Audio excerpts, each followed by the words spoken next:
महंत वैराग पक्ष साहिब के शिष्य हैं और प्रतापगढ़ जनपद से आना हुआ है। ये हमारा सौभाग्य है कि आज उनके वचनों को सुनकर हम अपने जीवन को कृतार्थ करेंगे। स्वामी जी का बहुत बहुत स्वागत है।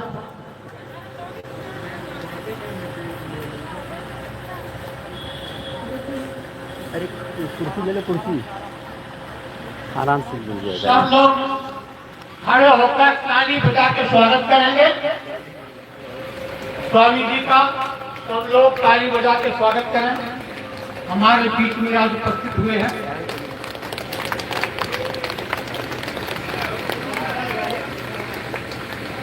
सदगुरुदेव की, कबीर साहब की साहेब बंदगी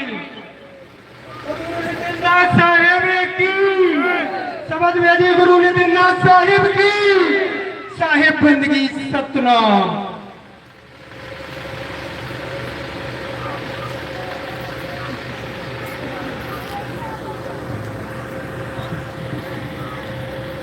हेलो, माइक वाला कहाँ है? माइक वाले कहाँ हैं?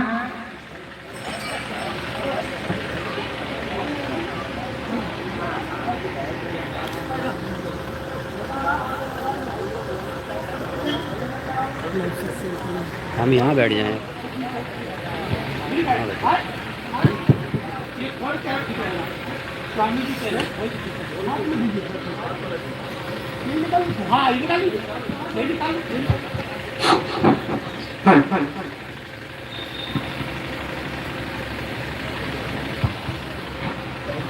सब लोग अपना स्थान ग्रहण कर लें। स्वामी जी अपने सुंदर वचन हम लोगों के बीच में कहने जा रहे हैं। सब लोग बैठ जाए शांति से। अभी महाराज जी का स्वागत होगा, तो स्वागत के क्रम में साहेब दास जी जो इस गद्दी पर वर्तमान में है वो माल्यार्पण कर स्वागत कर रहे हैं। ताली बजा सब लोग।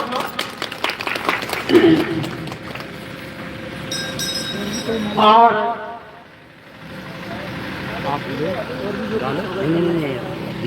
नहीं डलवाना चाहिए, डलवाओ।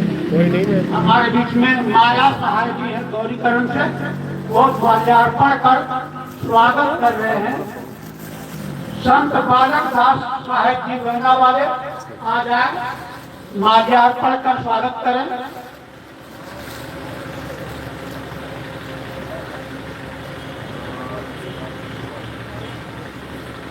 शीतल दास जी, शीतल भाई गांधी आ जाए, माल्यार्पण कर स्वागत करें। बैठ जाए माला। लक्ष्मण दास जी अगौसिया आप भी आ जाए, स्वामी जी का माल्यार्पण कर स्वागत करें। माला रिपीट कराते रहना। लगा दी मैंने। और हम सबके वरिष्ठ हो जाएगा तो लगा देना, जब शुरुआत। बहुत ही सरल आदरणीय मंगल दास जी, हम उनको सादर आमंत्रित करते हैं आए और स्वामी जी का माल्यार्पण का स्वागत करें।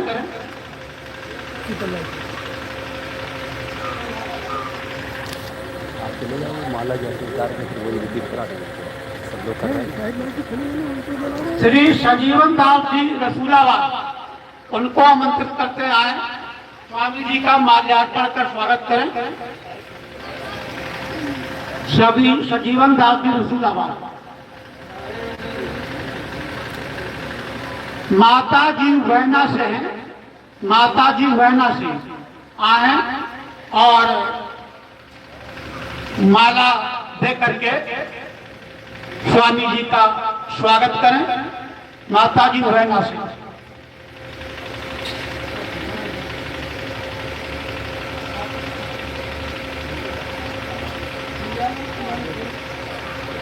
राधे राधे बहन जी हमारे बीच में है, उनसे आग्रह करेंगे माल्यार्पण कर स्वामी जी का स्वागत करें।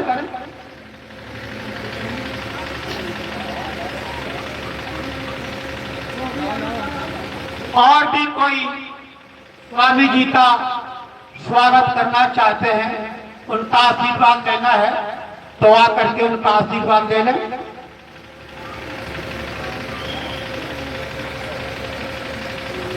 बहुत अच्छा लग रहा है, स्वामी जी का स्वागत हो रहा है। स्वामी जी हम लोगों के बीच में बहुत दूर से आकर के पधारे हैं, उन्होंने समय दिया है, इसके लिए पूरा क्षेत्र उनका आभारी है। अब स्वागत कार्यक्रम चल रहा है, हमारी बहनें भी कर रही हैं, संत भी कर रहे हैं। सब लोग बड़ी श्रद्धा के साथ स्वामी नितिन साहब जी का स्वागत कर रहे हैं, माल्यार्पण कर रहे हैं, उनसे आशीर्वाद प्राप्त कर रहे हैं। बहुत अच्छा शुभ अवसर है। इस अवसर पर सभी लोगों को स्वामी जी का सानिध्य मिल रहा है, आशीर्वाद मिल रहा है, स्वामी जी के दर्शन हो रहे हैं। हम सब लोग वास्तव में सौभाग्यशाली है जो आज स्वामी जी हमारे बीच में उपस्थित हुए हैं। हंसमणि साहब जी हैं इटावा से, आ जाए, वो भी स्वामी जी का स्वागत करें। हंसमणि जी, हमारे नंबर को ध्यान रखिए। हाँ जी, आराम से आराम से आराम आ से, गया। अफरा तफरी न करें, आराम से करें, सबको आशीर्वाद मिलेगा। ठीक है, आप देखिए।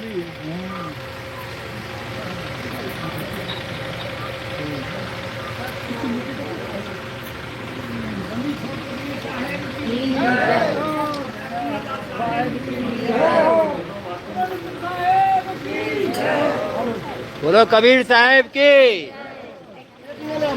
सदगुरुदेव की जय हो। संत शिरोमणि कबीर साहब की जय हो।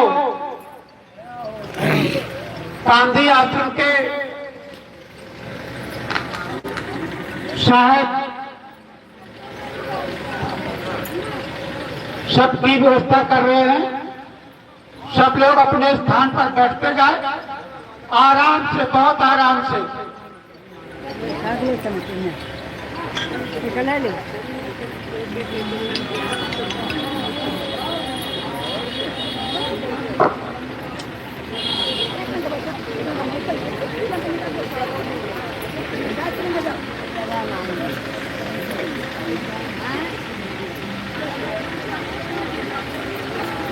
संत सम्राट कबीर साहब की, संत सम्राट कबीर साहब की,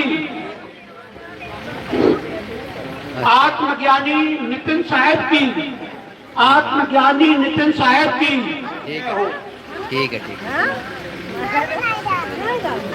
चले सब लोग बैठते जाए, बैठते जाए। जगह देते जाओ भाई।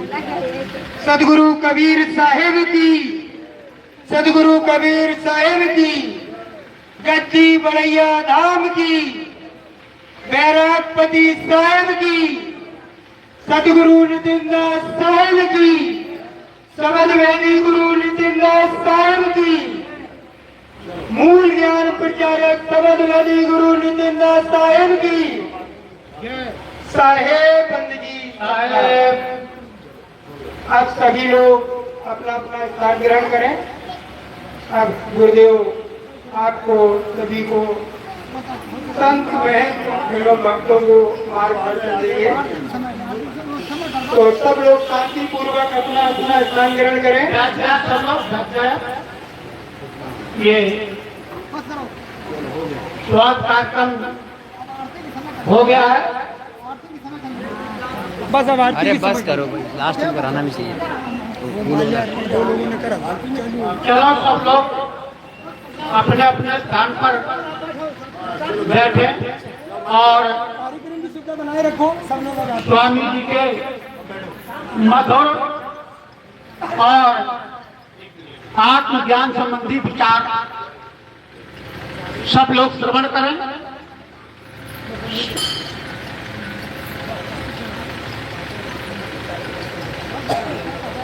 सदगुरुदेव जी का प्रवचन शुरू हो रहा है।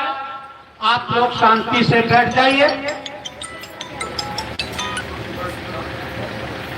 आप लोग ना आए, हेलो बाद में स्वामी जी उपलब्ध रहेंगे हेलो तो आगे पीछे उनसे भेंट कर लें, उनसे आशीर्वाद ले लें।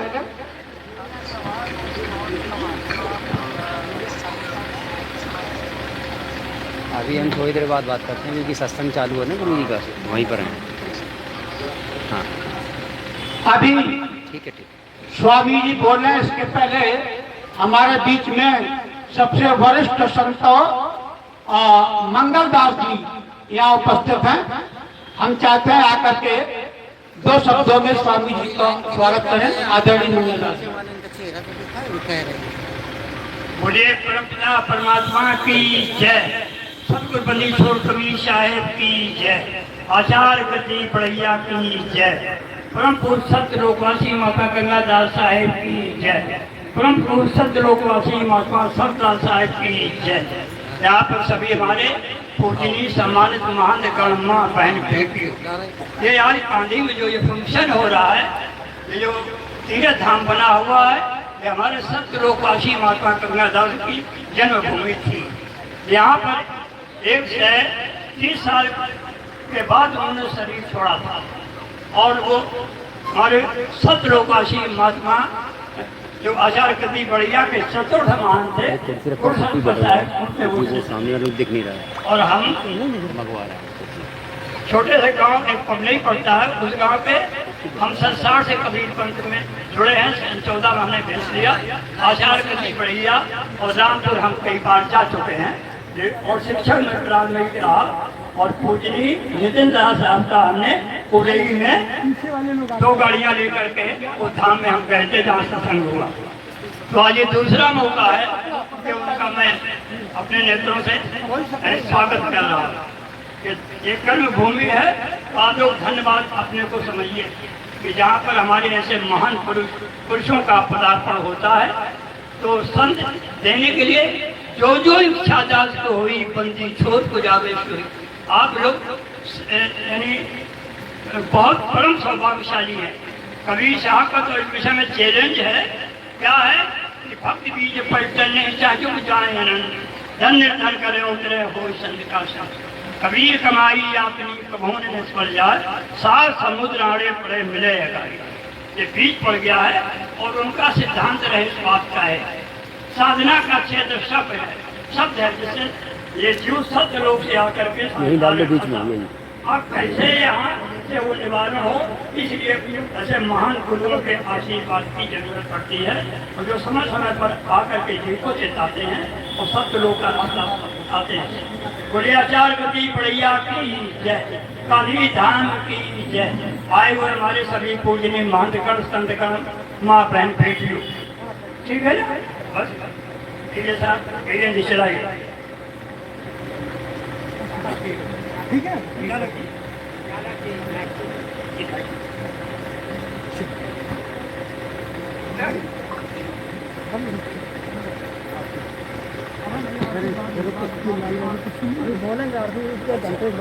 साहिब बंदी के सतनाम। तो आज कानपुर देहात में ये कांदी गांव में परमपिता परमात्मा के मूल ज्ञान का प्रचार होने जा रहा है। बहुत बड़े भाग होते हैं उन जीवों के जो अपने पूरे जीवन काल में एक बार भी सदगुरु बंदी छोड़ कबीर साहिब के मूल ज्ञान को सुन पाते हैं, और उससे भी बड़े भाग होते हैं उन जीवों के जो इस मूल ज्ञान को थोड़ा सा भी समझ पाते हैं। क्योंकि सुनना आसान है, आए बैठे घंटा 2 घंटा सुन के चले गए, लेकिन इस ज्ञान को समझना ये बहुत टेढ़ी खीर है। ये जल्दी समझ में नहीं आता, जन्मों जन्म लग जाते हैं इस ज्ञान को समझने में। लेकिन मालिक की कृपा हो जाए, बंदी छोड़ की दया हो जाए, तो ये जीव इसी जन्म में इस ज्ञान को सुन के समझ के धारण करके मुक्ति पद को प्राप्त कर जाता है। ये मालिक की दया से संभव है। कोई कहे कि मैं अपनी बुद्धि विवेक से जान लूंगा तो नहीं, बड़े बड़े फेल हो गए, बड़े बड़े धुरंधर फेल हो गए।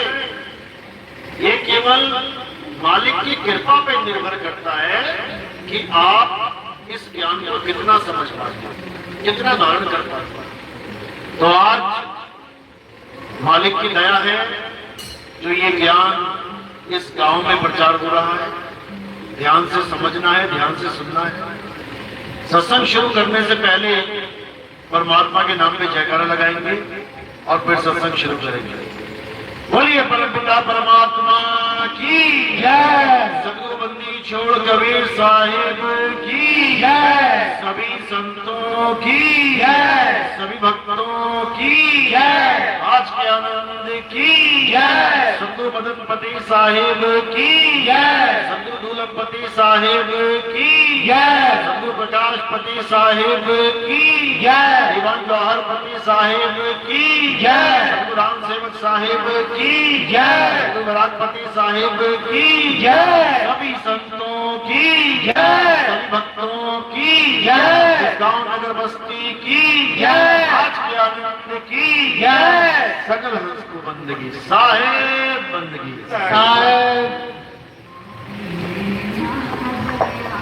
तो परमात्मा की अपार दया है जो आज इस मूल ज्ञान को सुनने के लिए बहुत से भगत आए हैं और ये आवाज जहां तक जा रही है परमात्मा उनको विवेक शक्ति प्रदान करे ताकि वो एक एक बात को समझ पाए।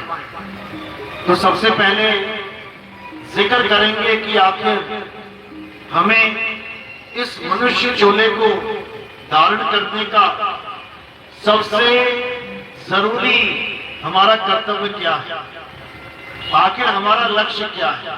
ये इंसान जन्म तो धारण कर लिया हमने, लेकिन लक्ष्य क्या है, कारण क्या है, क्यों धारण किया है, ये सफल कैसे होगा, इसको जानने के लिए सबसे पहले हमें कबीर साहब के अनमोल वचनों को समझना पड़ेगा। क्योंकि केवल और केवल कबीर साहब ही वो हैं जो हर संत को, हर भगत को, हर जीव को इस भवसागर में ज्ञान समझाने आते हैं, इस भवसागर से निकलने का तरीका बताने आते हैं, इस भवसागर में सोए हुए जीवों को जगाने आते हैं, ये बताने आते हैं कि तू इस काल जाल में फंस चुका है और इसी काल जाल में आनंद ले रहा है।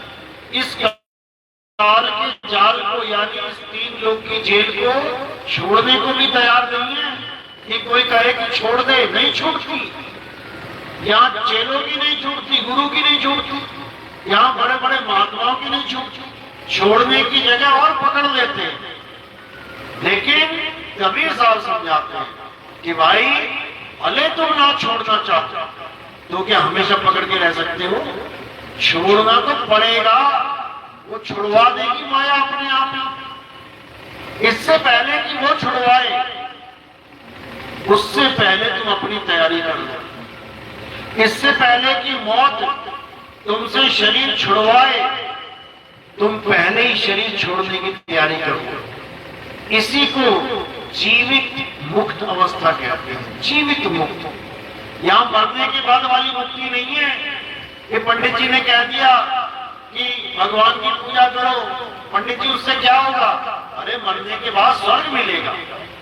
कि किसी नमाजी ने कह दिया, किसी मुल्ला जी ने कह दिया, काजी ने कह दिया कि नमाज पढ़ो, काजी जी उससे क्या होगा, मरने के बाद जन्नत मिलेगी। या किसी ईसाई पादरी ने कह दिया कि प्रेयर किया करो ईसा मसीह की, उससे क्या होगा, मरने के बाद हेवन मिल जाएगा, स्वर्ग मिल जाएगा। ये वो ज्ञान नहीं है भाई। यहाँ मरने के बाद नहीं मिलता कुछ भी, यहाँ जीते जी मिलता है। जब प्यास लगती है तो क्या मरने के बाद पानी पियोगे, जब खाने की भूख लगी मरने के बाद खाना खाओगे, पढ़ाई की इच्छा हुई मरने के बाद डिग्रियां लोगे। हर काम तुम जीते जी कर रहे हो, तो ये मरने के बाद का ड्रामा कहां से चल पड़ा। ये अज्ञानियों का खेल है, अज्ञानियों का। अरे अज्ञानी को स्वर्ग नरक है, हरि जाने को नाही, और जिस भव से सब लोग डरते हैं सो भय हमरे नाही। कहते हैं अज्ञानियों का खेल है कि मरने के बाद स्वर्ग मिलेगा कि नरक मिलेगा। कहते हैं हम जीते जी वहां पहुंचा देंगे जहां स्वर्ग और नरक का भी खेल खत्म हो जाता है। वो कौन सा स्थान है, वो कौन सी जगह है, उस स्थान उस जगह का भेद बताने कबीर साहब आते हैं। कहते हैं संतों अभिगत से चला आया, कोई मेरा भेद मर्म ना पाया। अरे ना हम लीना गर्भ बसेरा, बालक कोई दिखलाया, संतों अविगत से चला आया। मैं वहां से आया हूं जहां पर कोई जा ही नहीं सकता, अविगत, जहां किसी की गम नहीं है। मैं उस स्थान को जानता हूं और तुम्हें भी पहुंचा सकता हूं। कहते अमर करूं सतलोक पठाऊं, ताते बंदी छोड़ कहां। कहते हैं अमर भी कर दूंगा और सतलोक भी बढ़ा दूंगा, लेकिन वो वाला सतलोक नहीं जहां बड़ी बड़ी दुकानें, बड़े बड़े मकान, बड़ी बड़ी नदियां बना के बैठ गए लोग। वो नकली लोक है, वो सतलोक नहीं है। असल में सतलोक क्या है? सत्य ही लोक है। और सत्य क्या है? जिस दिन हमें ये समझ में आ गया कि सत्य क्या है, उस दिन हमें सतलोक भी समझ में आ जाएगा। कबीर सागर में, बोध सागर में इसका वृतांत है। क्या कहते हैं? कहते हैं लोक अलोक शब्द है भाई, और जिन जाना तिन संशय जाई। यानी मेरी वाणियों में तुम्हें कोई सतलोक दिखाई दे जाए, या अलग लोक, या अगम लोक, या अनामी लोक, तो इसको ये मत समझ लेना कि ये कोई शहर या किसी गांव का नाम है। मेरी वाणियों में सतलोक सत्य का नाम है, अलग लोक अलग का नाम है, अगम लोक उस अगम स्थान का नाम है, अनामी लोक उस अनाम वस्तु का नाम है, जिसे हम सार शब्द कहते हैं। सार शब्द के ही पर्यायवाची नाम है ये। सतलोक, अलग लोक, अगम लोक, अनामी लोक, ये सार शब्द की बात चल रही है। इस सार शब्द में जाना है हमने, हमारा ठिकाना है वो हमारा मूल ठिकाना है। सार शब्द है शिखर पर, मूल ठिकाना सोए, और बिन सतगुरु पाए नहीं लाख कथे किन कोय। कहते हैं लाखों कथ कथ के चले गए, लेकिन बिना सतगुरु के सार शब्द का ठिकाना नहीं मिल सकता। साहिब समझा रहे हैं, रहना नहीं देश बेगाना है, ये धरती कागज की पुड़िया, बूंद पड़े घुल जाना है। सब गा रहे हैं, हर महात्मा ये गा रहा है, लेकिन आप देखो वही महात्मा इसी संसार में बड़े से बड़ा, बड़े से बड़ा, और बड़ा और बड़ा, बड़े से बड़ा आश्रम बनाने में लगा हुआ है। गा यही रहा है, बूंद पड़े घुल जाना है, दूसरों को सुना रहा है, उसका आश्रम नहीं घुलेगा बूंद पड़ने से। ये माया का खेल है भाई। साहिब क्या कह रहे हैं? ये संसार झाड़ और झाखड़, उलझ पुलझ मर जाना है, और कहे कबीर सुनो भाई साधो, सतगुरु नाम ठिकाना है। ये ठिकाना है हमारा। ये नाम का मतलब ये नहीं कि गुरु जी ने कुछ बोल के दे दिया और मैंने सुन लिया और उसको जपने लग गए। ये ठिकाना नहीं है, ये तो 52 अक्षर है जो गुरु जी ने पकड़ा दिए। इन्हीं 52 अक्षरों से आगे निकल जाना है, इन अक्षरों से पार हो जाना है। और जब हम अक्षर से पार जाएंगे तो साहिब क्या कहते हैं? अक्षर पार नीक अक्षर भरपूर है, और कहे कबीर सत्य कर मानिए। जब तुम्हारे जीवन में अक्षर से परे का गुरु मिल जाएगा, नी अक्षर, तब तुम्हें समझ में आएगा जाना कहां है। अब वो नी अक्षर क्या है? वो सार शब्द नी अक्षर क्या है? कई उसको आ बना के लगा देते हैं, ये आ। अब इनसे पूछो ये आ अक्षर है कि नहीं अक्षर है? बोल भी रहे हैं आ, और फिर भी सोच रहे हैं कि ये नी अक्षर है। अक्षर है ये अक्षर है। जो तुम्हारे मुंह से आवाज निकल गई, क्या है वो? अक्षर है, जहां बोल तहां अक्षर आवा। अक्षर दे दे के निअक्षर की बात बता रहे हैं। ये महाज्ञान है। हमारे ग्रंथ नाम प्रकाश टीका में इसी आ को बैल बोला गया। बैल कि तुम बैल के नीचे बाल्टी लगा के धोने की कोशिश कर रहे हो। इस आ को पकड़ के उस अकह को जानने की कोशिश कर रहे हो। कभी नहीं जान सकते, क्योंकि गुरु ने तुम्हें स्वर व्यंजन में उलझा दिया। क्या है आ? स्वर की व्यंजन स्वर है। तो जब तुम स्वर लेके बैठ गए तो तुम स्वर व्यंजन से पार कैसे हो जाओगे? साहिब यही समझा रहे हैं। अरे स्वर व्यंजन का खेल नहीं है और 52 का वो मेल नहीं है। ये 52 अक्षरों का खेल नहीं है भाई, ये नी अक्षर का खेल है। और वो नी अक्षर कैसे मिलेगा? सैन के द्वारा मिलेगा। कह रहे हैं हाजिर उते ही दूर बतावे, दूर की बात निरासी। कहे कबीर सुनो रे साधो बिन सैन बूझे ना विनाशी। बिना सैन के उस अविनाशी को कोई बूझ नहीं सकता। वो बिना सैन के प्राप्त नहीं हो सकता। ये गुरु की सैन ही वहां तक तुम्हें पहुंचा सकती है। हम वासी वा देश के जहां जात वर्ण कुल नाही। अरे शब्द मिलावा हो रहा, देह मिलावा नहीं। ये जितने भी लोग सोचते हैं कि मैंने गुरु जी धारण कर लिया, अब इन गुरु जी की मैं ध्यान करूंगा शक्ल का, या मैं इनकी देही का ध्यान करूंगा, फंस गया। ये जीव फंस गया, गुरु की देह में फंस गया। ये देह क्या है? यही निरंजन है। चाहे चेले की देह और चाहे गुरु की देह, यही निरंजन है। कबीर साहब कह रहे हैं देव निरंजन सकल शरीरा, तामे भ्रम भ्रम रहल कबीरा। कबीरा कौन है? ये भ्रमित जीव है जो अपने आप को काया मान बैठा है, अपने गुरु को काया मान बैठा है। अब ये काया से कैसे आजाद होगा? जब इसको काया से परे का गुरु मिलेगा, जब इसको देह से परे का गुरु मिलेगा।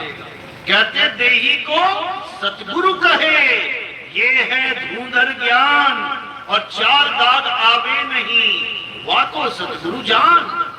4 दाग कौन से? पहला दाग जन्मना, सतगुरु कभी जन्म नहीं लेता। दूसरा दाग भोजन करना, सतगुरु कभी भोजन नहीं करता। तीसरा दाग ब्याह शादी करना, सतगुरु कभी ब्याह शादियां नहीं करता। यहाँ 4-4 बच्चे पैदा करके सतगुरु बने बैठे हैं। चौथा दाग मृत्यु, सतगुरु कभी मरता भी नहीं। ये है सतगुरु के लक्षण। और सतगुरु कौन है? जो ये जान जाए कि मैं इन 4 दाग से न्यारा हूं, वो सतगुरु है।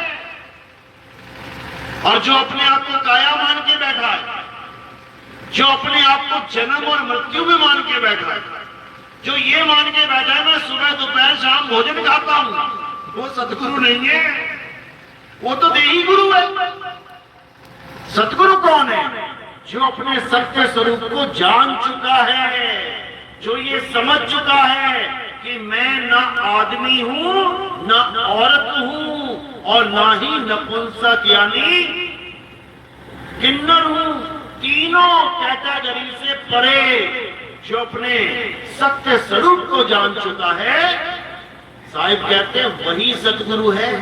एक तो वो सतगुरु है जो सदाई सतगुरु हैं, और एक वो है जो अधिकारी है तुम्हें ज्ञान देने का, जो तुम्हें सतनाम का भेद बताए। और कौन? जिसने सतनाम को जान लिया है वही बताए, तब फलीभूत होगा। नहीं तो कोई आ पकड़ा देगा, कोई बा पकड़ा देगा, कोई रा पकड़ा देगा और कोई मां पकड़ा देगा। ये सब अज्ञान है। जैसे ही मुंह से आवाज निकली, समझ जाना ये सतगुरु नहीं है, समझ जाना। हम वासी व देश के जहां जात वर्ण कुल नहीं, अरे सैन मिलावा हो रहा शब्द मिलावा नहीं।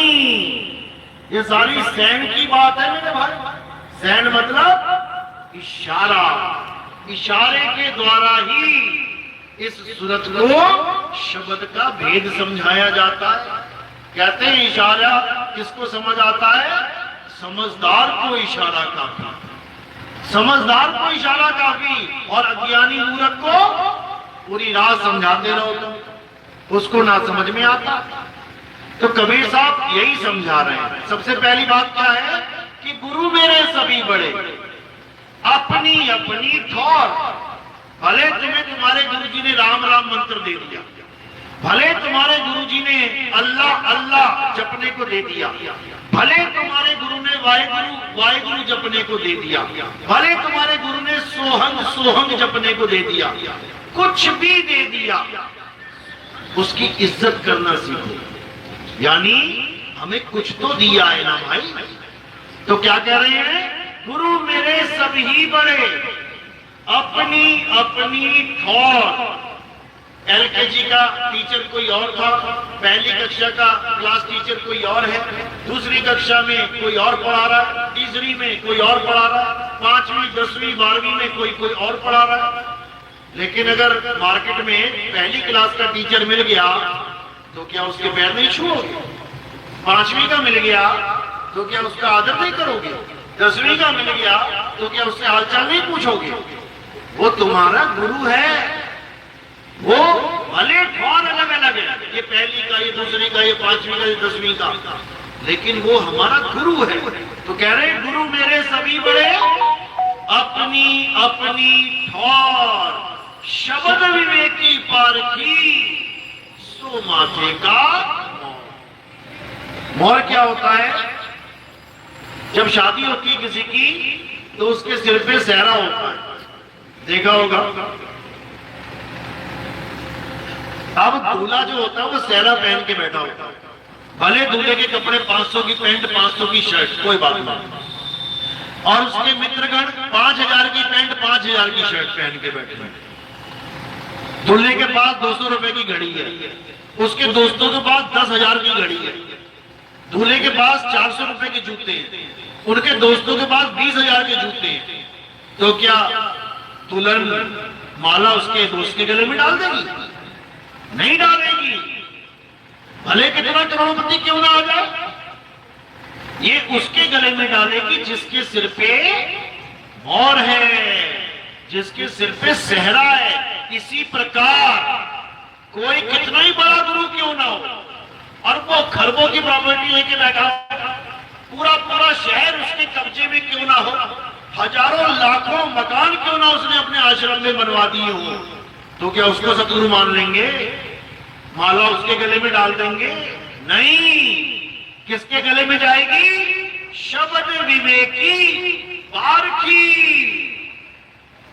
जो हमें शब्द का विवेक करके पारख प्रदान कर दे, उसको शब्द विवेकी पारखी कहते हैं। यानी जो तुम्हें ये ज्ञान समझा दे कौन सा शब्द काल का है और कौन सा शब्द दयाल का है।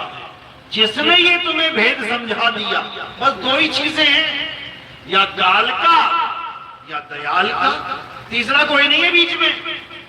बस इन दो का भेद चाहिए हमें और जन्म सफल हो जाएगा। तो मदन साहब की वाणी क्या कहती है?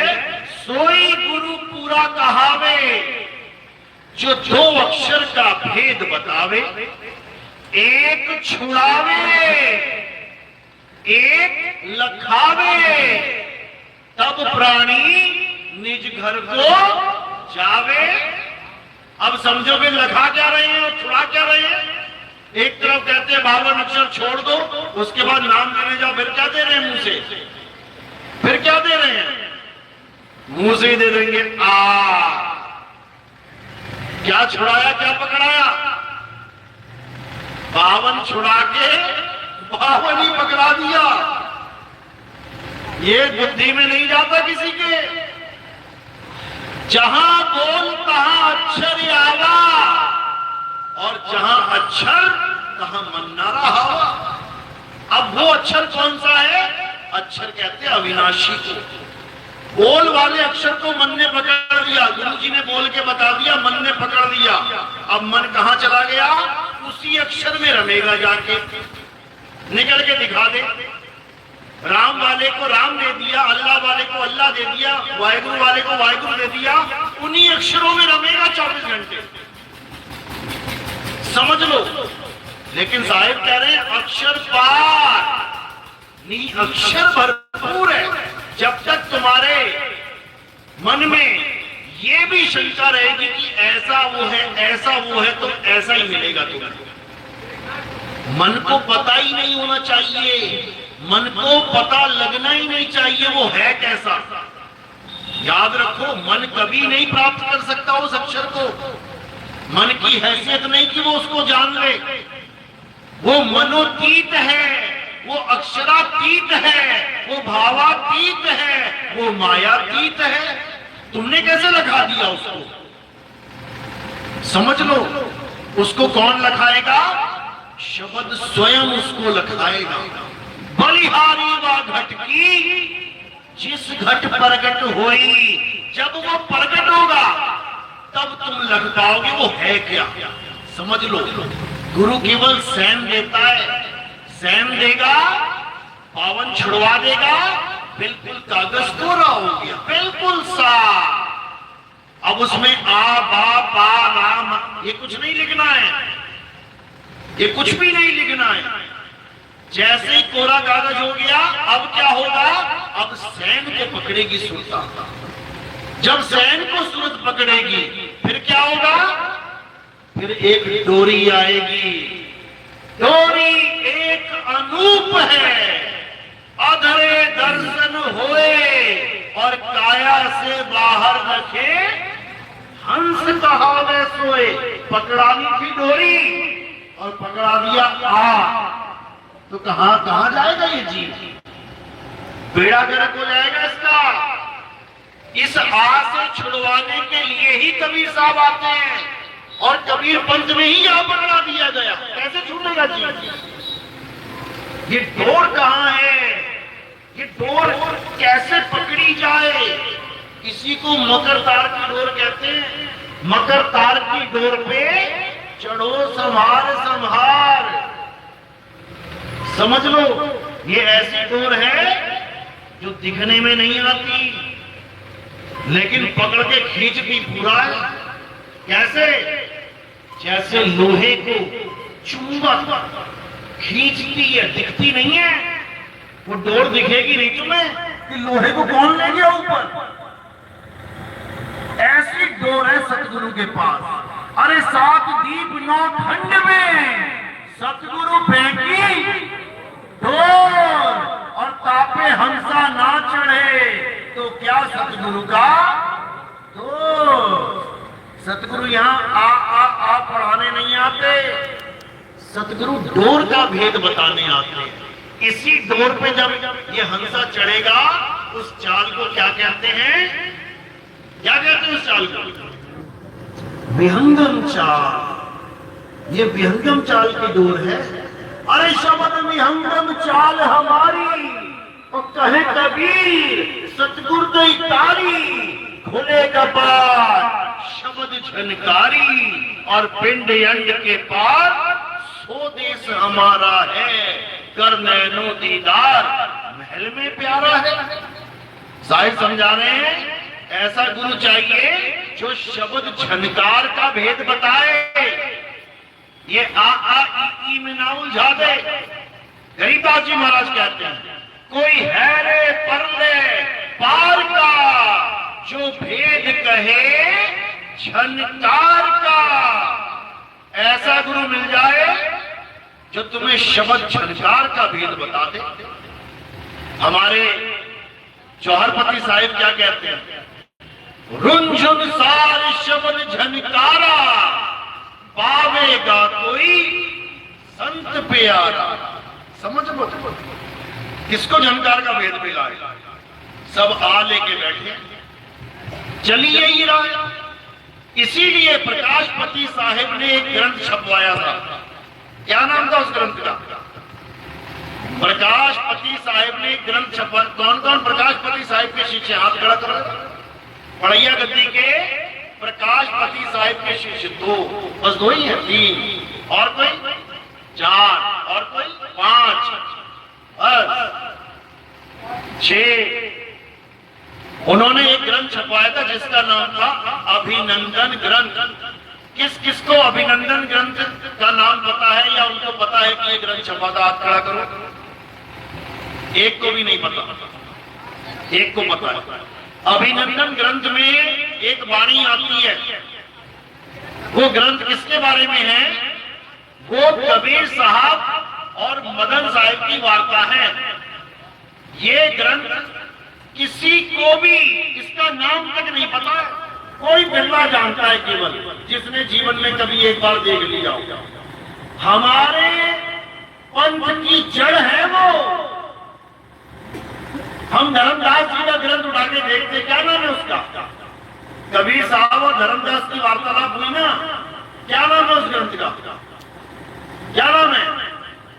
कबीर सागर, अनुराग सागर। हम धर्मदास जी को कबीर साहब के परम शिष्य मानते हैं। क्यों? क्योंकि उनका उसमें सारा सबूत है, उनकी वार्तालाप है। हम गरीबदास जी को मानते हैं कि गरीबदास जी को कबीर साहब मिले। कैसे? गरीब पुरुष कबीर ने देह धरा ना कोई, शब्द स्वरूपी रूप है, घट घट बोले। अब कैसे पता लगा हमें कि ये गरीबदास जी कबीर साहब से मिले हैं? कैसे पता लगा? ग्रंथ से, हमें ग्रंथों से पता लगा। हमें ये समझ में आ गया कि कबीर साहब और इन लोगों की मुलाकात हो गई है, वार्तालाप है। अरे भैया, तो हमारे मदन साहब की भी तो कबीर साहब से मुलाकात हुई है। कबीर मदन वार्ता कहाँ है? हम दूसरों के ग्रंथ पढ़ रहे हैं, दूसरों के ग्रंथों से हम खुश हो रहे हैं। कबीर साहब उसको मिले, अरे हमारे मदन साहब को भी मिले। उनका ग्रंथ कहाँ है? मदन कबीर वार्ता कहाँ है? किसने पढ़ी है? आप खड़ा करो जरा। बस एक वही है, बस सर्वे सर्वा एक ये भी है महात्मा जी। बाकी कहाँ गए? बाकी कहाँ छुट्टी पे हो गया या बाकी फालतू लोग? केवल 2 ही है यहाँ पे, क्योंकि ये ग्रंथ किसी ने छपवाया ही नहीं। प्रकाशपति साहिब के बाद ये ग्रंथ किसी ने छपवाया ही नहीं। 1986 में छपा ये ग्रंथ एक बार, दोबारा क्यों नहीं छपा? कारण क्या है? उस वाणी में लिखा क्या है? 12 कालदूत आएंगे, हमें पता लग गया, धर्मदास को बताया। हमारे पंथ में कालदूत आएंगे, हमें कैसे पता लगेगा? हमारे पंथ में नहीं आएंगे क्या? या धर्मदास के पंथ में आएंगे? हमारे पंथ में भी हैं और उसी ग्रंथ में लिखा हुआ है।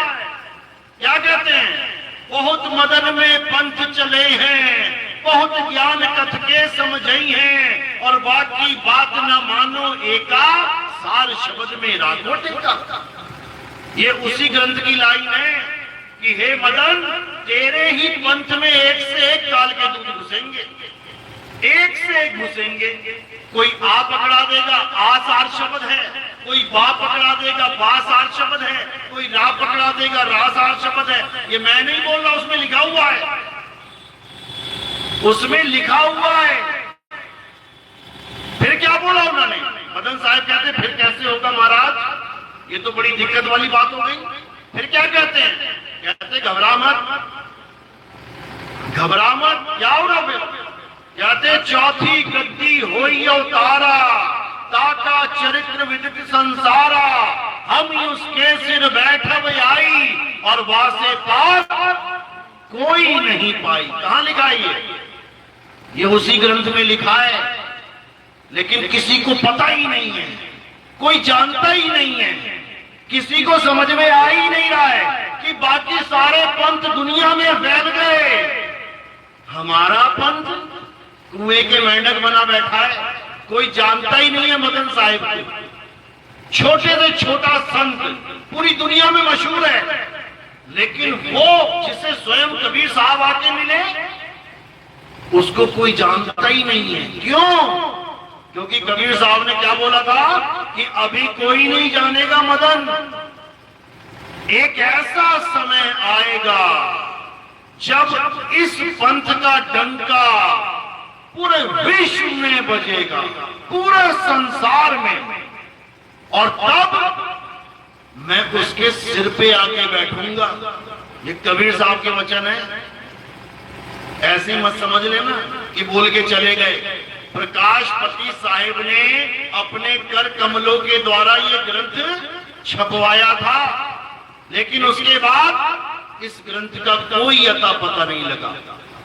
मैंने केवल एक बार पढ़ा था 2010 में हमारे आश्रम में पीरापुर बिच्छूर में, ये अकेला ग्रंथ पढ़ा हुआ था, लास्ट कॉपी। अगर ये चली गई तो उसके बाद कोई अता पता नहीं कि इतनी बड़ी दुनिया में ये किसके पास है। बढ़िया गति जाके मैंने पता किया कि आपके पास ये ग्रंथ होगा, कहते हमें तो इसका नाम भी नहीं पता। बताओ, उसके बाद वो ग्रंथ भी गायब हो गया आश्रम से 2010 में। लेकिन मालिक की कृपा है कि अब 2025 में निर्मल साहेब, ये बिहार वाले, अब तो शरीर छोड़ गए होंगे, नवादा के, उन्होंने अपने आश्रम पे बुलाया मुझे। उनको पता लगा मैं बिहार में हूं, उन्होंने फोन करवाया मुझे कि हम आपसे मिलना चाहते हैं। मैं चला गया वहां पे, मुझे नहीं पता कि वहां पर ये ग्रंथ की चर्चा हो जाएगी।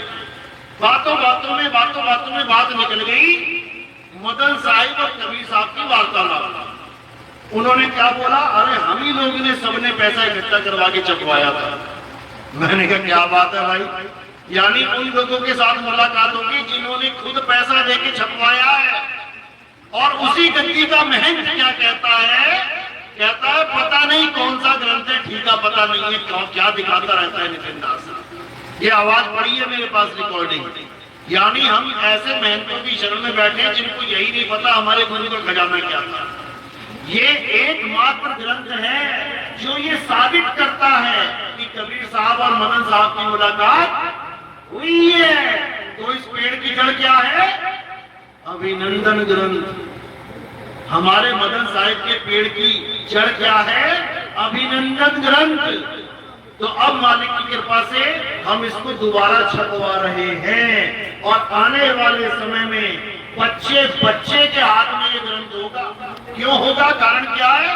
क्योंकि आज सारा संसार उस पंथ को ढूंढ रहा है जिसका जिक्र हर ग्रंथ में है। आप धर्मदास जी का ग्रंथ उठाओ, उसमें 12 पंथों का जिक्र है कि काल भगवान के 12 पंथ होंगे, लेकिन उसमें यह भी जिक्र है कि उसके बाद हम अपना पंथ चलाएंगे। कहते हैं 12 पंथ काल फरमाना, भूले जीव न जाए ठिकाना, 13वें पंथ हम ही चले आए, सब पंथ मेट के एक पंथ चलाए। आज बड़े बड़े गुरु इस वाणी को दिखा के हजारों लाखों की भीड़ इकट्ठी करके बैठे हैं, लेकिन उनको नहीं पता कि वो पंथ उनका नहीं, वो पंथ सतगुरु मदन साहिब का पंथ है जो पूरे संसार का कल्याण कर सकता है। इसीलिए कबीर साहब ने बिल्कुल मदन कबीर वार्ता में सीधे बता दिया था, अभी तो ये पंथ ढका रहेगा, छुपा रहेगा, लेकिन मदन एक ऐसा समय आएगा जब गली गली में, गांव में, देश विदेश में यही पंथ सतनाम का झंडा फहराएगा।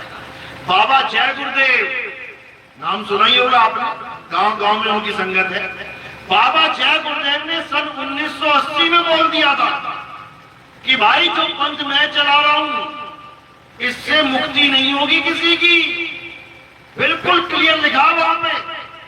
क्या बोले कि अभी जो मैं तुम्हें नाम दे रहा हूं, अभी तुम्हारा कल्याण हो रहा है, कोई बात नहीं, अच्छी बात है, लेकिन भविष्य में आने वाले महात्मा जिन्हें ऊपर से एक आवाज आएगी, फिर वो उसी आवाज को दीक्षा में समझाएंगे। जब वो आएंगे उसके बाद जय गुरुदेव नाम से या 5 नाम से या जितने भी दुनिया में नाम है, इनसे कल्याण नहीं होगा। 1980 में बोल के चले गए वो। ये वो पंथ है, लेकिन हम लोग एक दूसरे को छोटा बड़ा, नीचा ऊंचा, मेरा ये आश्रम, तेरा वो आश्रम, मेरी इतनी संगत, तेरी इतनी संगत, इसी में उलझ के मर गए। अब समय है एक होने का। हम जब सब एक हो जाएंगे तो सारे संसार में झंडा फहरेगा इसका। हम खुद ही एक नहीं है। अभी मदन साहब के 4 साधुओं को स्टेज पे बैठा दो, अभी सत्संग करके जाएंगे, अभी एक दूसरे की टांग खींचते रह जाएंगे। वो कहेगा ये कुछ नहीं जानता, वो कहता ये कुछ, और दोनों चारों एक ही चेले, एक ही गुरु के चेले, तो फिर मतभेद कैसे हो गया? इसी को समझाया गया है कि बहुत मदन में पंथ चले हैं। वो कहेगा इसके पास कुछ नहीं है, मेरे पास है। वो कहेगा अरे ये कुछ नहीं जानता, मैं जानता हूं। ये बीमारी बहुत बड़ी बीमारी है हमारे पंथ में। 10 साल तक झेला है मैंने इस बीमारी को। हमारे अपने आश्रम में 4-5 साधु होते थे, रात भर लड़ते रहते थे एक दूसरे से। अरे भैया एक ही गुरु के 5 चेले हो तुम ही एक नहीं हो रहे हो तो दुनिया को एक क्या करोगे? इसी को समझाया गया। कहते बहुत मदन में पंथ चले हैं और बहुत ज्ञान कथ के समझे। बैठाओ तो स्टेज पे, ऐसा ज्ञानी बन जाएगा 2 मिनट में, कहेगा मुझसे बढ़कर कोई ज्ञानी नहीं है और जानता कुछ भी नहीं है। बहुत मदन में पंथ चले हैं, बहुत ज्ञान कथ के समझई हैं, ताकि बात न मानो एका, सार शब्द में राखो टेका। साहिब कहते हैं जो हमारा जीव होगा वो केवल सार शब्द के भेदी गुरु की शरण में जाएगा, वो इन ज्ञानी थोथे ज्ञानियों के चक्कर में नहीं पड़ेगा। ये कबीर साहब ने मदन साहिब को पहले ही बोल रखा है, जब आपके हाथ में ग्रंथ आएगा अच्छे से पढ़ना उसको।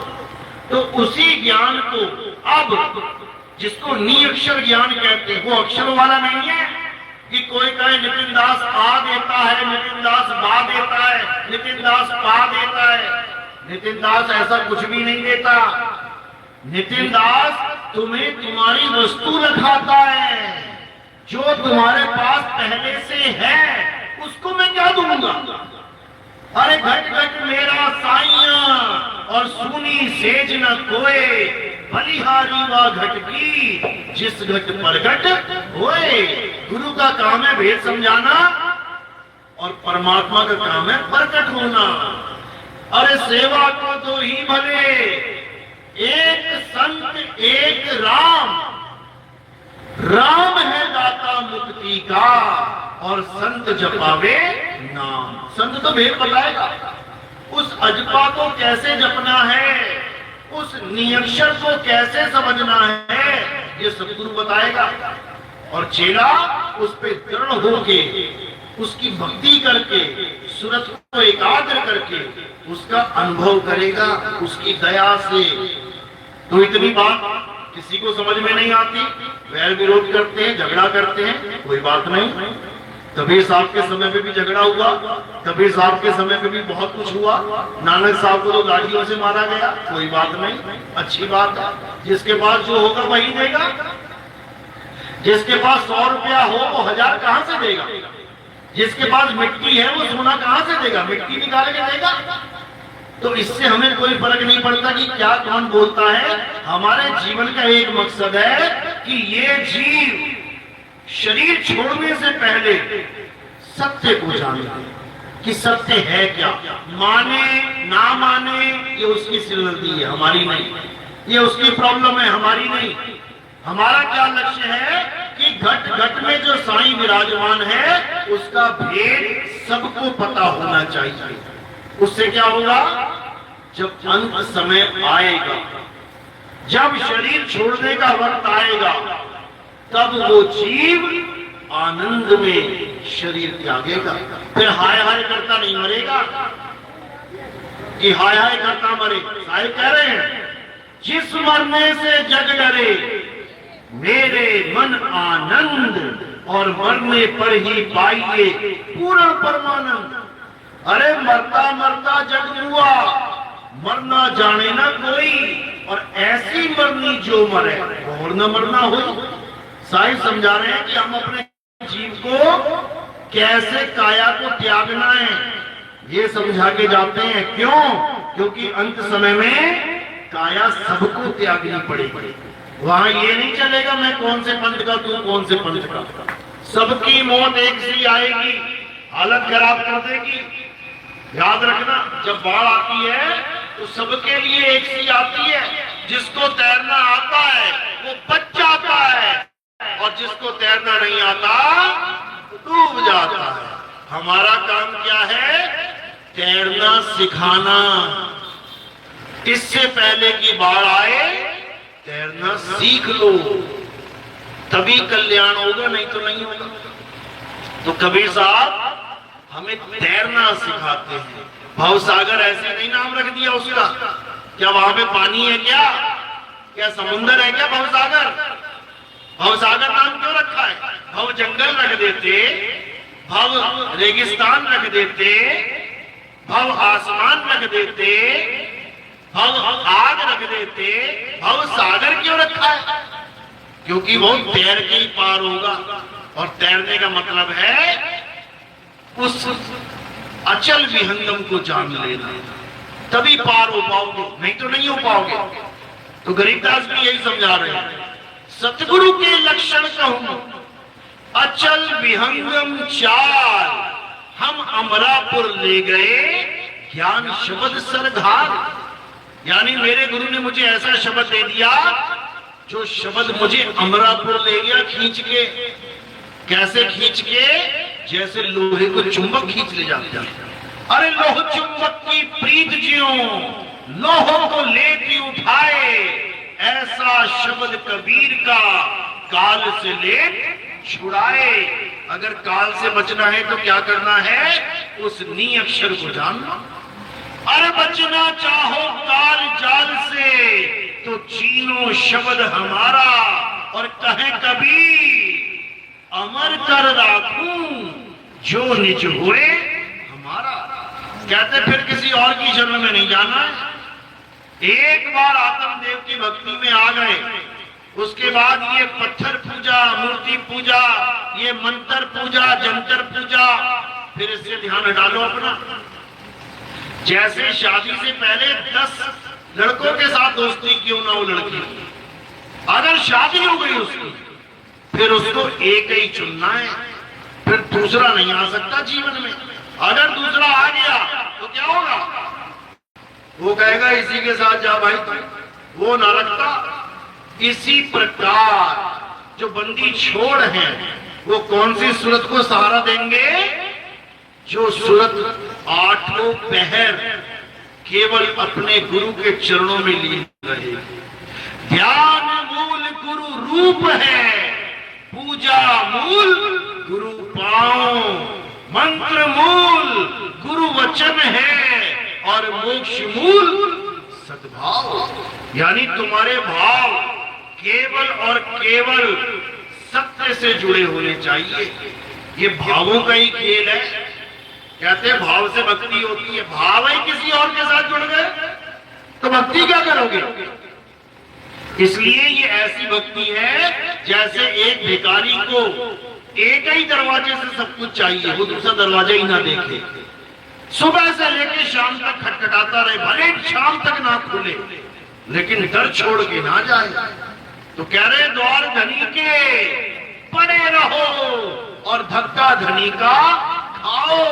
कभू धनी निवाची हैं जो दर छाड़ना जाओ।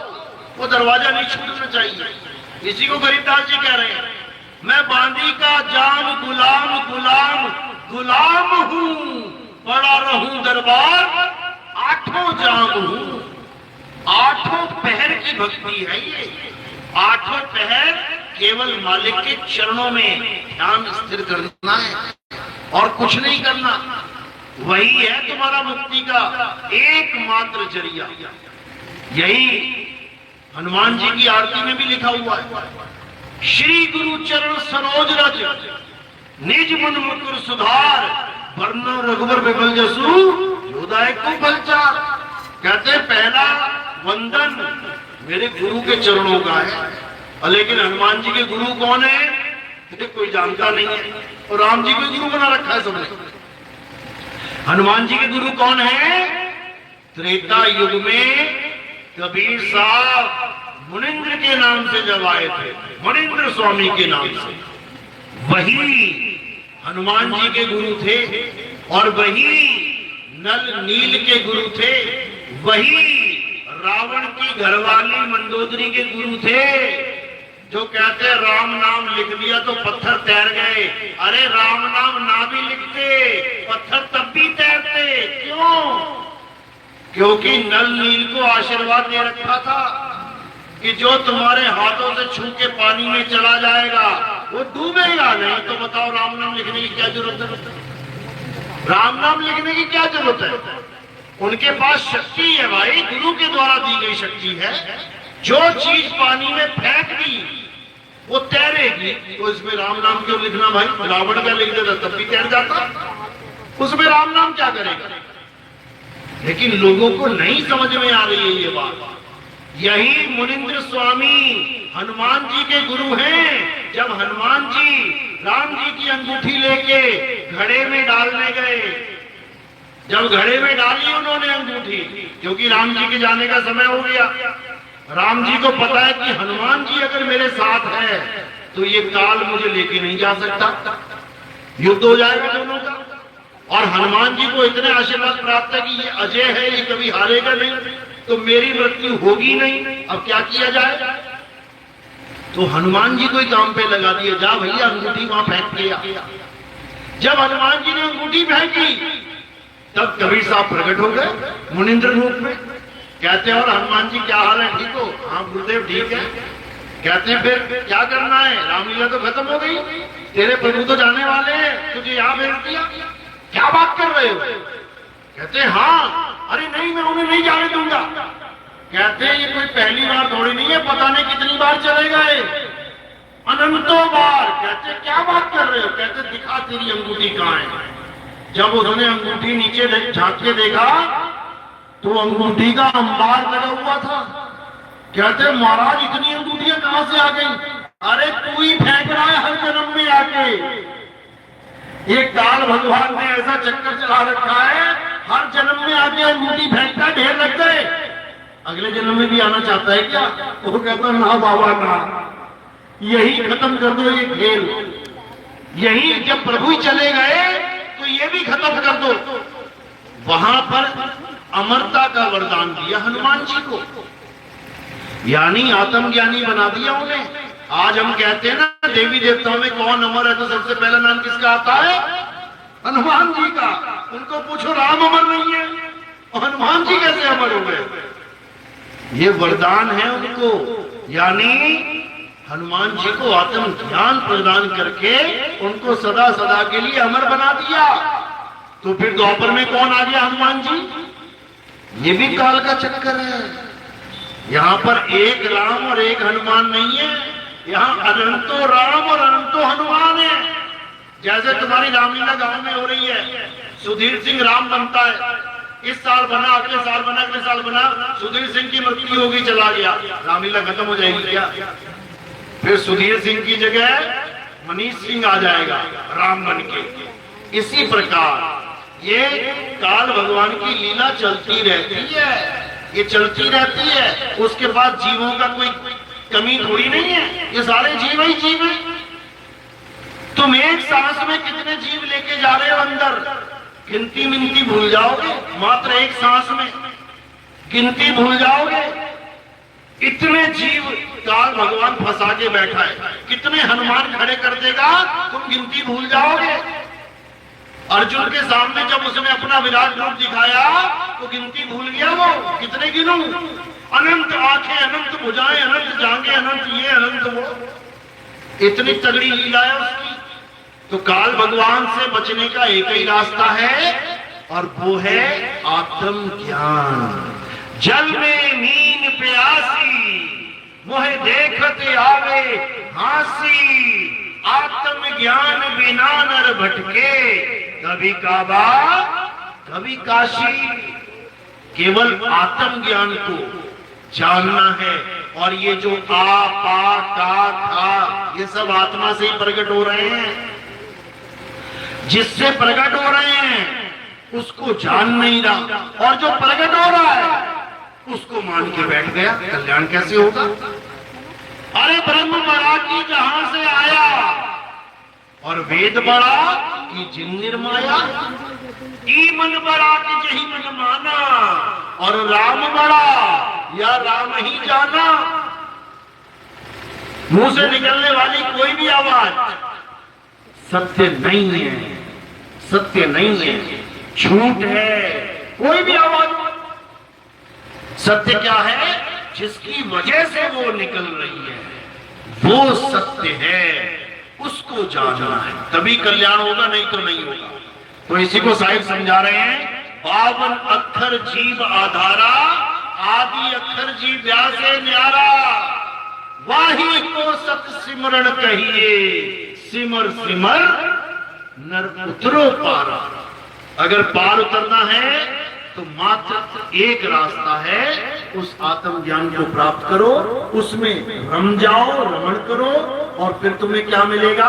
जैसे दूध में रमने के बाद घी निकलता है, इसी प्रकार आत्मा में रमने पर हमें परमात्म पद प्राप्त होता है।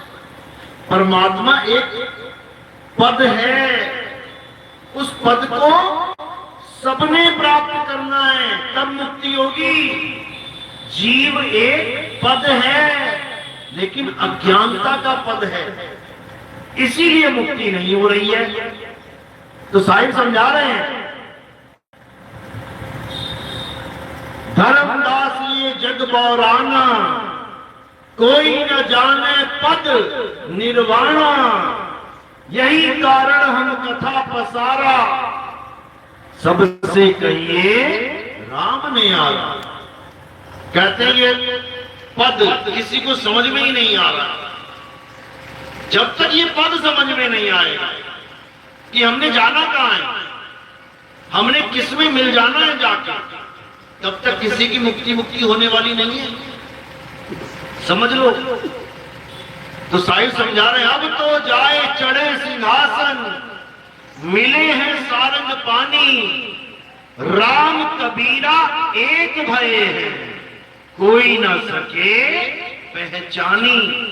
कबीर साहब की आप कोई भी मूर्ति देखोगे, कहीं भी फोटो देखोगे, उनके हाथ का इशारा ऐसे रहता है। अब ये क्या है?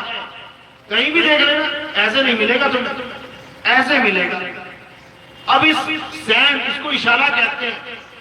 अब इस इशारे को जो जान लेगा वो 2 मिनट में समझ जाएगा कबीर साहब क्या कहना चाह रहे हैं। क्या कह रहे हैं साहेब? जब हाथ आपका ऐसे होता है तो ये अंगूठा और पहली उंगली ये बहुत दूर रहते हैं आपस में। ये राम है, ये कबीरा है, बहुत दूर दूर है।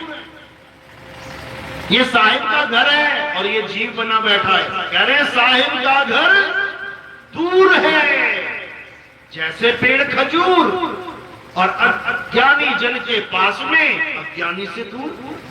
तो ये पहली उंगली क्या है? ये हमारी सूरत है। किसका सहारा लेके बैठी है? किसके साथ मिल गई है? इन तीनों के साथ। ये तीन कौन है? ये रजोगुण, सतोगुण, तमोगुण है। यानी ये त्रिगुणी माया, त्रिगुणी संसार है। साहिब समझा रहे हैं, 3 गुणों की भक्ति में भूल पड़ा संसार, और कहे कबीर निज नाम बिन कैसे लागे पार। तो 3 गुणों के साथ सुरता जुड़ी हुई है, पूरा आनंद ले रही है, नकली आनंद। अब साहिब क्या कह रहे हैं? राम कबीरा एक भय है। अब ये जब एक हो जाएंगे तो क्या होगा? शब्द से सूरत का मेल हो जाएगा, और ये 3 गुणों का जाल फेल हो जाएगा। तब निकल जाओगे यहां से, नहीं तो ना निकल सकता कोई भी। यही कबीर साहब बार बार समझा रहे हैं। सूरत फंसी संसार में और तासे पड़ गई दूर, सूरत बांध स्थिर करो, 8 पहर हुजूर। अब और कुछ नहीं करना मेरे भाई, केवल एक इशारा लेके गुरु से, 52 अक्षरों से बिल्कुल किनारा करके मन में ये भी नहीं आना चाहिए कि वो शब्द होगा कैसा, क्योंकि अगर तुमने मन में सोच लिया कि ऐसा होगा तो मन वैसा ही दे देगा तुम्हें। ये मन का खेल है, ये मन का जाल है। जो तुम मन में सोच लोगे कि ऐसा होगा वैसा ही मिल जाएगा तुम्हें, समझ लो। हमने गुरुजी को देखा, मन ने गुरुजी को देख लिया, अब ऐसे ही गुरुजी तुम्हें अंदर मिल जाएंगे, टहलते हुए, चलते हुए, खाते हुए, पीते हुए, और तुम्हें लगेगा गुरुजी मिल गए। अरे गुरु वो है ही नहीं जो तुमने देखा, क्योंकि गुरु काया माया से न्यारा है, न्यारा है। दुख के साथ कहना पड़ता है, न गुरु ने चेले को कभी देखा और न चेले ने गुरु को कभी देखा, और दोनों गुरु चेला सोच के बैठे कि हमारी मुक्ति हो जाएगी। यानी स्वरूप ज्ञान नहीं है, केवल ये देही ज्ञान पकड़ के बैठे। गद्दी पे मैं बैठा हूं गुरु जी हूं और वो चेला नीचे बैठा चेला जी है, ऐसा नहीं होता। गुरु कौन है? शब्द गुरु। चेला कौन है? चित चेला रे। ये सुरता चेला है और शब्द हमारा गुरु है। साहिब समझा रहे हैं, जग मर्यादा कारणे, अरे गुरु किया रामानंद, शब्द हमारा गुरु है, सदा हमारे संग। देही गुरु दूर हो सकता है, चेला कहीं चक्कर में पड़ गया, कहीं दुविधा में पड़ गया, फोन का गुरुजी बचा लो, अरे मैं तो यार यहां पे हूं, कैसे बचाऊंगा। ये गुरु दूर हो सकता है, लेकिन शब्द गुरु दूर नहीं हो सकता। नर नारी और कीट पतंगा, सार शब्द सब ही के संगा। वो 24 घंटे तुम्हारे साथ है, उस गुरु की शरण में जाना है, समझ लो। देही गुरु से सैन लेनी है, बिना सैन पूगे नहीं, चाहे कितना कर लो बेचारा। गुरु चेले दोनों के सिर पे काल टेके पंजियारा, और जग सारा रोगी, आ रहे जग सारा रोगी। तो कैसा गुरु चाहिए हमें? जो स्वरूप ज्ञान दे, मंत्र ज्ञान नहीं। अरे गुरुआ तो घर घर फिरे, कौड़ी केर 50, अपने रूप की खबर नहीं, शिष्य करण की आस। चेले मूढ़ने में लगे हुए, अपना स्वरूप पूछ लो तो कोई कहता है आ है आ, कोई कहता है पा है पा, कोई कहता है बा है बा। बताओ, अरे ना आ ना पा ना बा। तुम्हारा स्वरूप है शब्द स्वरूप, तुम्हारा स्वरूप है अखंड नाद झनकार स्वरूप। कभी उस झनकार को जाना होगा तब समझ में आएगा स्वरूप क्या है। ये आपा के चक्कर में मत पड़ जाना। तो साहिब इसी को समझा रहे हैं, लेकिन कहते हैं आदि नाम हम भाग सुनाया और मूर्ख जीव समझ नहीं पाया। हमने तो भाग के बता दिया कि भाई वो बोलने लिखने वाला खेल ही नहीं है, लेकिन ये मूर्ख जीव समझ ही नहीं पा रहा है, ये बंधन में पड़ा हुआ है। अब इसको बंदी छोड़ मिलेगा तब इसका कल्याण होगा, नहीं तो इसका कल्याण नहीं हो सकता, नहीं हो सकता। चलो चलो, तो आज का सत्संग यही समाप्त करते हैं। और भी महात्मा गण आए हैं, उनको भी मौका मिलेगा बोलने का। तो इसी शब्दों के साथ वाणी पे विराम देता हूं। हमारे सत्संग YouTube चैनल कहत कबीर सुनो भाई साधो नितिन दास, या फिर आप सर्च करेंगे नितिन दास के सत्संग, आपको सीरियल वाइज सत्संग मिलने शुरू हो जाएंगे। भरपूर आनंद लें, पूरे ज्ञान को अच्छे से समझें, सार और असार को जाने, तभी आपका कल्याण होगा। बिना सार असार जाने किसी का कल्याण नहीं हो सकता। साहिब यही समझा रहे हैं, सतगुरु ऐसा चाहिए जैसा सूप सुहाए, और सार साल तो गही रहे, ठोठा दे उड़ाए। ठोठा है क्या? पहले ये समझ लो, इस मुंह से निकलने वाला हर माल ठोठा है, ये सब नकली है।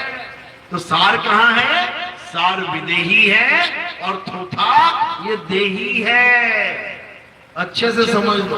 चलो तो आज का सत्संग यही समाप्त करते हैं। अब जयकारा लगाएंगे। बोलिए परमपिता परमात्मा की, सदगुरु बंदी छोड़ कबीर साहेब की, सदगुरु मदनपति साहेब की, सदगुरु दुल्हनपति साहेब की, सदगुरु प्रकाशपति साहेब की, दीवान जवाहरपति साहेब की, सदगुरु राम सेवक साहेब की, सदगुरु वैरागपति साहेब की, करीनापुर धाम की, सभी संतों की, सकल हंस को बंदगी साहेब बंदगी सतनाम। इस आश्रम के महंत साहब की भी सदा ही जय साहेब बंदगी सतनाम। हाँ आरती शुरू है। बालकदास साहब आरती बजा।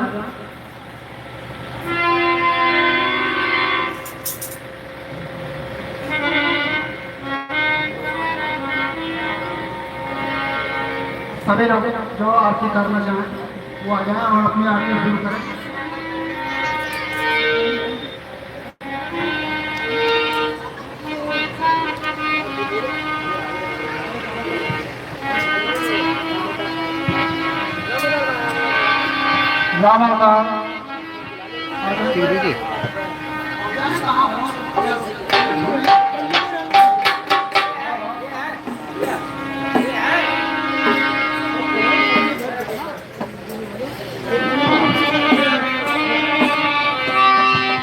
हेलो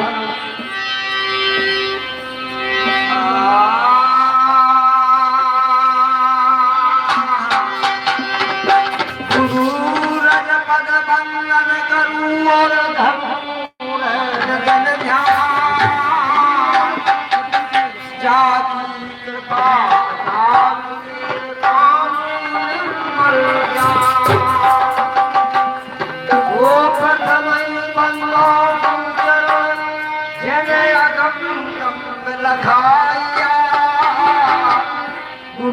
ज्ञान प्रकाश कर पट खोल दर से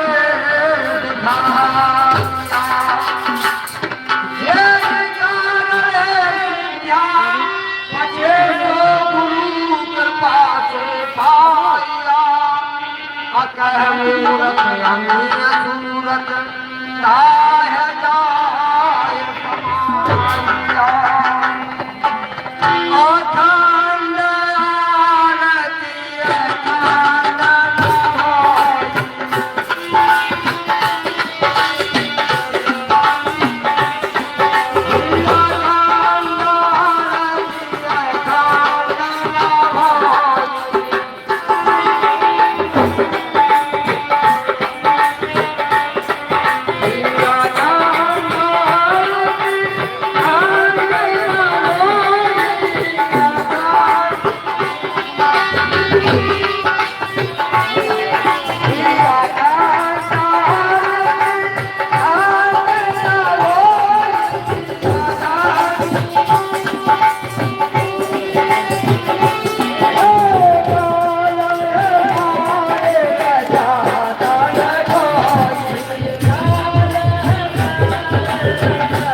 Thank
you.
Thank